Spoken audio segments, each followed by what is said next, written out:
Luckily, the majority of you are working with us and adhering to our directives and supporting the initiatives we have put in place against this virus. So far, our analysis shows us that 56% of all our confirmed cases were imported and only 44% have been locally transmitted. With support of Kenyans, we are working flat out, including taking unpopular measures to limit the spread of transmission.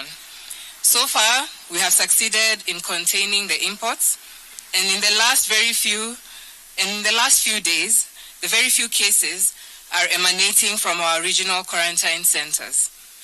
Therefore, fellow Kenyans, we are now worried about local transmission. Ladies and gentlemen, the function of public health and national security is everyone's responsibility. Governments the world over play facilitative roles, and therefore this means as Kenyans we do have a personal responsibility. And going forward, we are calling on Kenyans to work with us, and we shall be activating community policing. This will include enhancement of community participation in the following ways. We shall utilize our community health volunteers in community-based surveillance for coronavirus. In addition, we've ensured that we have deployed public health officers and other multi-agency teams in manning roadblocks together with our policemen. We have activated the Nyumba Kumi initiative, and further to this, we shall now utilize technology in tracking and surveillance of any members of the public who are congregating post-curfew hours. We continue enhancing our capacity for combating coronavirus, and towards this end, we are making good leaps in expanding and spreading our testing capabilities across the country. Today, I'm glad to announce that the Moi Teaching and Referral Hospital in Eldoret and Kenyatta National Hospital here in Nairobi are now testing for COVID-19 disease. The MTRCH tests cover a scope of 22 counties, and this will enable transfer of samples from those countries, reducing the turnaround time. The two facilities have been conducting testing in the last few days and are therefore complementing the existing efforts in the other laboratories. Counties are required, therefore, to continue taking stock of their existing capacities with regards to ensuring that healthcare workers are facilitated to be able to fight against COVID-19. Going forward, fellow Kenyans, all those who break the curfew rules will be assumed to have been in contact with suspected cases and hence will be quarantined for a period of 14 days. The government will hence carry out screening of truck drivers entering and operating in Kenya going forward. This will be done at roadblocks using a combined team of health and security personnel. All healthcare workers in both public and private facilities are required to wear protective gear as part of protecting themselves as they manage the patients. We have received disturbing news that some unscrupulous persons are recycling face masks after collecting them from bins and selling them to unsuspecting Kenyans. In particular, we've noticed the recycling of the surgical masks, and we've seen different pictures in social media, and we therefore say that this is unacceptable and this is actually criminal. Together with this awareness, we're going to be rolling out guidelines on the disposal of face masks, and we shall crack the whip on anyone found endangering the lives of fellow Kenyans for selfish gains. I urge Kenyans to undertake basic due diligence on face masks that they are buying so that they do not fall victim. And also we are calling on the National Police Service, the Kenya Bureau of Standards, the National Environment Management Authority, NEMA, and other relevant government agencies to come and take action on those who are recycling masks and selling them to unsuspecting Kenyans. While still on this case, we are witnessing another unbecoming phenomenon, where people are assuming that using a face mask alone can beat this virus. We've seen cases where people are walking around not observing social distancing and feeling that the face mask is enough. Fellow Kenyans, the face mask only confers about 50% protection. So we still require you to observe the interventions that we put in place. Yesterday, we witnessed a situation in Baringo where elected leaders led a mass demonstration in Cabinet Town, thus endangering the lives of the locals. What we saw in Baringo must be condemned in the strongest of terms. Fellow Kenyans, remember, under the Public Health Act that has been invoked by the Ministry of Health, all gatherings, whether political or religious, remain banned. We have also noted that there are people who are presenting all manner of letters of authority to be able to move out of restricted areas. It is important for people to note that nobody has the authority to clear any person to move out of these areas other than the Ministry of Interior. We have also noticed that wines and spirits have been converted into drinking joints. These facilities are only licensed as takeaways only, and therefore we urge any Kenyans who may be visiting the wines and spirits to buy any drinks to ensure that this is a takeaway service only. And anyone found drinking at the wines and spirits shops will be arrested and the businesses will be closed down.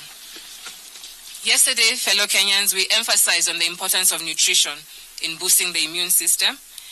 We are working with the Ministry of Agriculture, Livestock, Fisheries and Cooperatives in finalizing specific guidelines that will embed nutrition security in the COVID-19 national response. Part of this will entail food preservation guidelines, kitchen garden toolkits and recipes for healthy snacks, and guidelines that help us maintain our healthy diets. I do appeal to fellow Kenyans to continue working with us and to ensure that they do maintain balanced diets that will then confer them with immunity to be able to fight against COVID-19. Now, since our last update yesterday, we've tested an additional 1,330 cases. And out of these samples, 8 have tested positive for coronavirus, bringing the total number of confirmed cases in the country to 270. 7 are Kenyans and 1 is a foreign national. And none of these cases has a history of travel.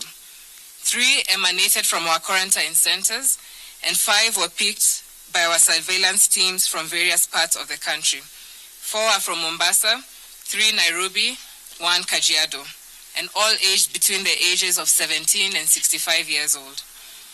I'm glad to also announce that we have 7 other discharges today, taking the number of recoveries to 67. And this is encouraging, and we hope that many more will recover. Sadly, however, we have lost 2 more, thus raising the number of total deaths to 14. Yesterday, we gave a rundown of affected areas in Nairobi County, and we've noticed that almost every estate in this county does have a case. And the situation in Mombasa is not any better. Kwa sasa, Nyali inaongoza na kesi 11, ikifuata na Mvita na kesi 7, Kisauni 7, Changamwe 2. Na kule ndani Nyali, karibu kila kona kuna kesi ya corona. Bamburi 2, Beach Road 1, Mamba Village 1, Mogadishu 1, Mkomani Tamarind 1, Maweni Kongowea 1, Twiga Road 1 na Umoja 1.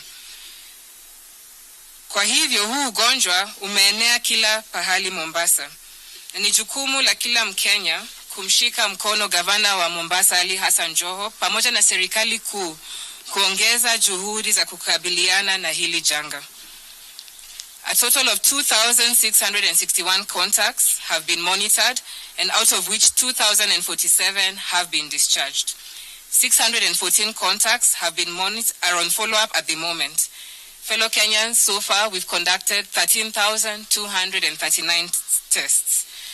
Once again, I would like to remind all Kenyans, those in the villages, to remember our mantra of social distancing.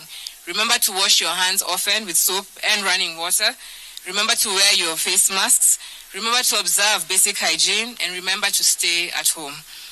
Fellow Kenyans, at this juncture, I'd like to invite the Cabinet Secretary of Trade, Betty Maina, who will be giving further updates on our COVID response 19.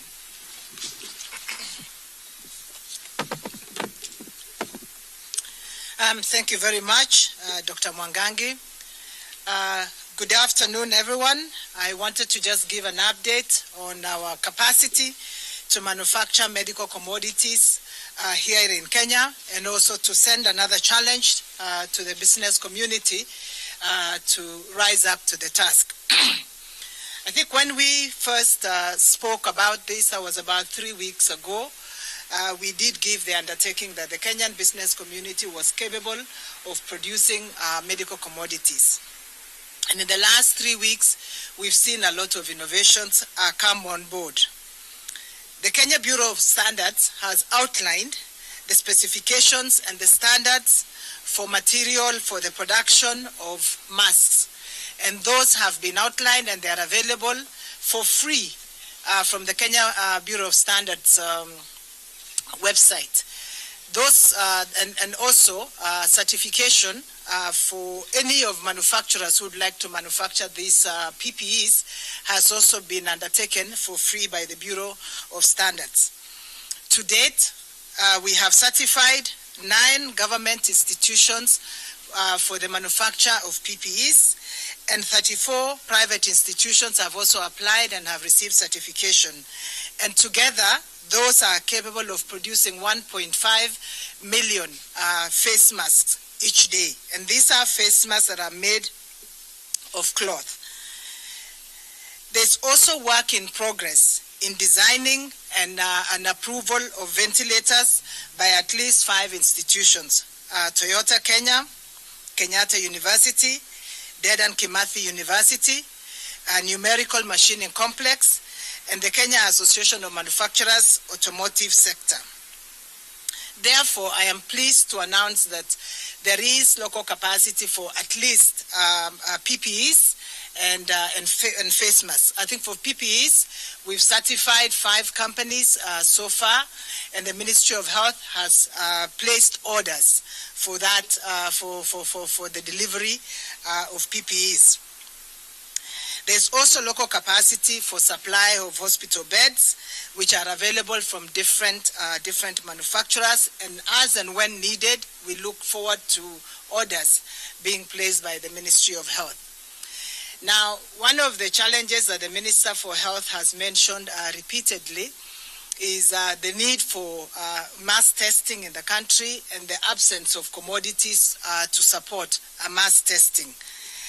The health team has given us samples of products that are currently imported, but I think the challenge is placed before the local industry to be able to produce the materials and the sputtums for taking samples from your nose, from your throat, and for carrying.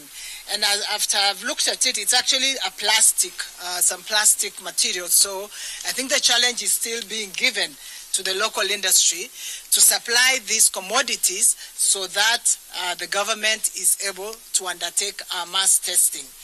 These samples will be available in our office, and it's also available from the Ministry of Health for those in the industry who are able to produce.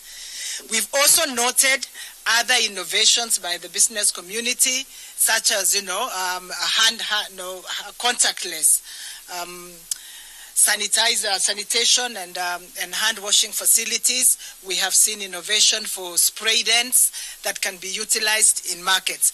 And I think the challenge is being given to all of us to support in the rollout of these innovations. Thank you very much.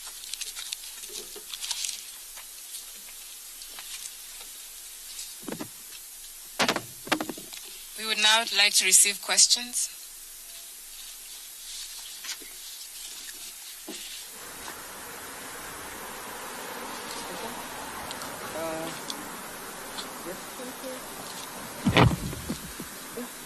My name is Purity from KBC. My question would be, because now you're saying your major concern is on the community spread and the government has been able to contain the imports. So at date 46, the U.S. has been able to record over 700,000 cases of COVID-19, and probably on the modeling, putting into consideration the mitigation measures that have been put by the government and also compliance by Kenyans, where are we seeing ourselves? That's one question. My question number 2 would go to the CS for education.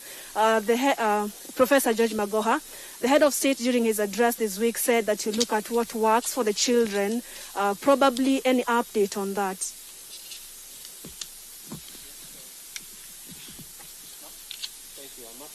from KTN News. I'm still following up on the question that I asked yesterday and did not get a straight answer. We had a report of 2 cases of people who presented with possibly COVID-19 symptoms at KNH yesterday, and the info that we got is that those people passed on. Are these 2 part of what you have just announced today?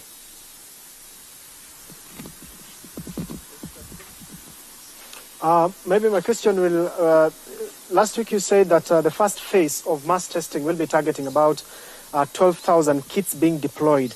How many kits have so far been deployed in terms of mass testing? And in Mombasa, you've given the hotspots, if I may say. How far is the mass testing in Mombasa? How far is it? Because yesterday the Cabinet Secretary, Mutahi Kagwe, said that mass testing was ongoing and had started at the Kenya Ports Authority. Where else is being targeted in Mombasa for mass testing? We have one more.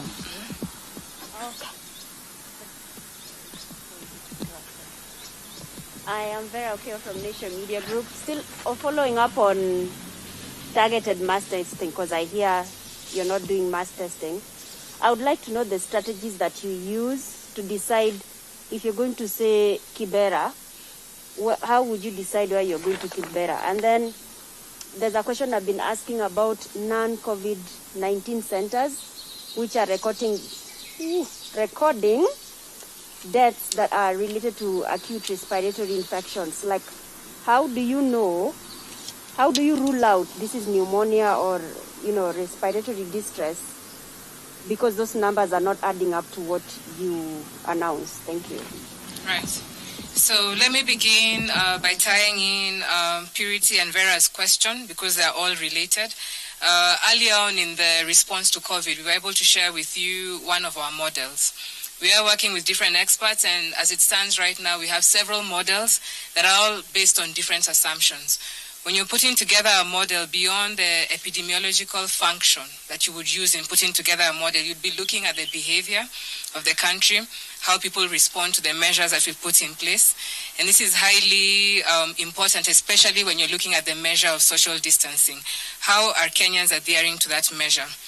And so what we're seeing so far, yes, indeed, the US did record that number of cases.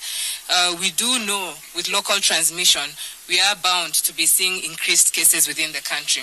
And this is why the Cabinet Secretary has emphasized that we are now moving towards what we are calling increased testing, enhancing our testing capacity. I would say that the word right now to use and the phase we are in right now is that called targeted testing. And our targeted testing will follow 4 approaches. The first one is our healthcare workers, and our healthcare workers particularly in our high-impact areas within the country, and also healthcare workers who are working in isolation, treatment, and quarantine facilities. We do firmly believe that if we can ensure that our healthcare workers are protected and are negative, then therefore the risk of transmission to the citizenry who may be seeking their care will be low. Our second target, as the Cabinet Secretary reiterated, is on Kenya Ports Authority. We've noticed that is a cluster, and indeed cases did come up from our testing, and we'll continue running more testing in those clusters. When we look at the country, and the Cabinet Secretary yesterday did highlight a few hotspots within Nairobi, we are working to see how we can roll out a schedule that will combine both testing and screening in these areas, such as Kibera, to ensure that we are able to get all our positive cases in those areas. But there's an important element that perhaps we may not have shared with you yet, but I'll be disclosing it shortly. Vera and Purity have asked, how do we know if these cases have been with us for a while? We are undertaking what is known as serosurveillance. The country will be looking to utilize its sentinel sites. Kenya has always had 11 centers in the country where there's influenza monitoring going on in those centers. And so through partnerships with our development partners in the coming weeks, we'll be able to employ almost a surveillance system that's able to tell us for every 3rd case that's coming in with a flu and a cold, is that a COVID case or not? So we'll be able to employ this, and through risk sampling, we'll be able to tell you and to inform you, 1, if these cases have been present in the country long before we reported our first case, and 2, if actually some of the pneumonias that are presenting may actually be COVID-19 related pneumonias. And so perhaps in the coming weeks, we'll share with you the elaborate framework of how we'll conduct this surveillance in partnership with our public and private health facilities. And this will answer Vera's question. This will answer Purity's question as to the true state. So beyond the testing that we are doing, what else is happening in all the sentinel surveillance sites that we have in the country? So that's something that we'll be working on. With regards to, again, our phased mass testing, I think you were able to notice that the Cabinet Secretary of Health and Transport were able to receive an additional number of kits. And CS Betty Maina has called on to industrialists to help us increase capacity. It is one thing to have a kit, but there are components within a kit that you need to actually be able to do a successful run. And so in the coming weeks, we are hoping to deploy more healthcare workers, train more lab technicians, add more rapid response teams so that we can utilize the kits we have. However, it's important to note you could have a kit, but you still need the inputs to help you run a successful run. I'd like to invite our Director General to further clarify on the issue of the KNH case, and then thereafter our Cabinet Secretary of Education will be able to give more information on the question asked. DG. Thank you. Regarding the KNH case, one of the cases reported today, a deceased person who is of Bangladeshi origin, who was tested posthumously, that is after death. And that also answers Vera's question that we not only look at the deaths at the community level, but suspected deaths at the community level, we go ahead to collect a posthumous sample to verify if the deaths are due to COVID. So one of the cases that was reported yesterday is actually reported today is actually a Bangladeshi national who passed on, and we took a posthumous sample which we analyzed for COVID and turned out positive. Thank you.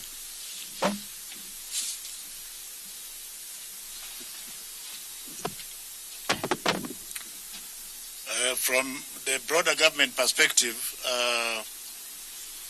we are following His Excellency's directive, and as a result of that, there is a fifth committee of 6 cabinet secretaries that will look at the post-corona period more holistically going forward from next week.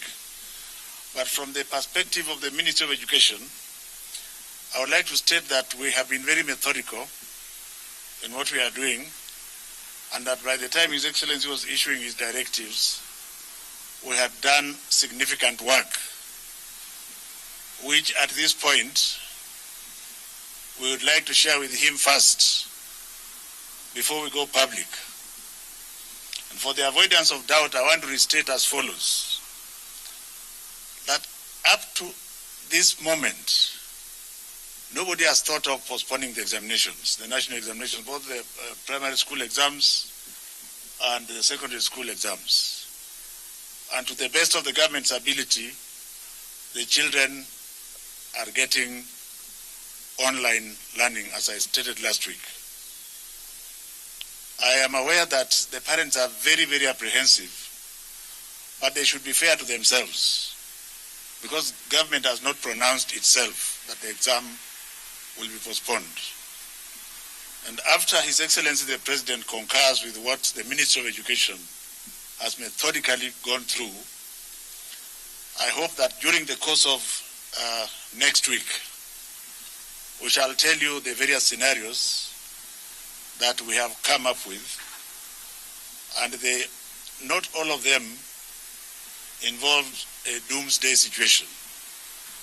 And since we are very optimistic, I still refuse to be guided by the fearmongers. To the extent of the preparedness of the competency-based curriculum, I would like to state that we have slowed down on preparing for the materials that will be used for grade 5 next year. But in some of those scenarios, we have given options which would still mean that if all goes well, we shall still launch grade 5 come January or February of next year. So I, as the head of the sector, see no reason, and I would like to request the public to listen to one voice. That delegated voice by the President is my own voice, And before I speak, I consult widely the stakeholders that are relevant in the education sector. I also want to tell the parents that they should not be encouraged by anybody to congregate their children to learn together. The children must remain in their homes where they are safe, as you have heard from the horse's mouth, that this calamity is now in every estate. So stay home with your children, love them, and also teach them if you can, those who can teach them. I know that the cell phone penetration in this country is significantly high. So those with smartphones can allow their children to access information from our KICD channel, and also even those with television sets and radios.